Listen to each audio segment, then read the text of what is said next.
मांडेदुर्ग ग्रामपंचायतीची अवैध क्रशर बंद करण्याची मागणी। अवैध क्रशर मशीनमुळे गावात पर्यावरण आणि आरोग्य धोक्यात। ग्रामस्थांचे नुकसान टाळण्यासाठी तहसीलदारांना निवेदन।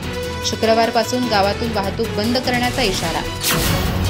चंदगड तालुक्यातील मांडेदुर्ग गावाच्या हद्दीत सुरू असलेल्या 2 अवैध क्रशर मशीन तातडीने बंद कराव्यात अशी मागणी ग्रामपंचायतीने तहसीलदारांकडे निवेदनाद्वारे केली आहे। सुंडी आणि मांडेदुर्ग गावाच्या मधोमध सुरू असलेल्या या क्रशर मशीनने गावसभेने यापूर्वीच विरोध दर्शवला होता। तहसील कार्यालयातही या संदर्भात निवेदन देण्यात आले होते। तरीही कोणतीही कारवाई न करता मशीन राजरोज सुरूच ठेवण्यात आली आहेत।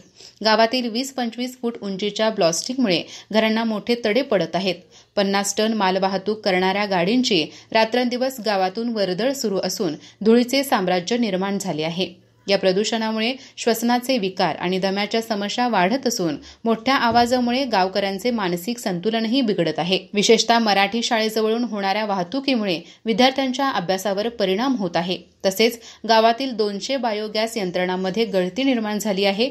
ग्रामस्थांनी या गाड्या अडवल्या असता क्रशर मालकाने धमकी देऊन न्यायालयात, ग्रामपंचायत आणि काही तरुणांविरोधात कारवाई केली आहे। याशिवाय या क्रशरजवळच असलेल्या 2-15 लाख रुपयांचे पाणलोट माती नाले लिकेज होण्याच्या मार्गावर आहेत।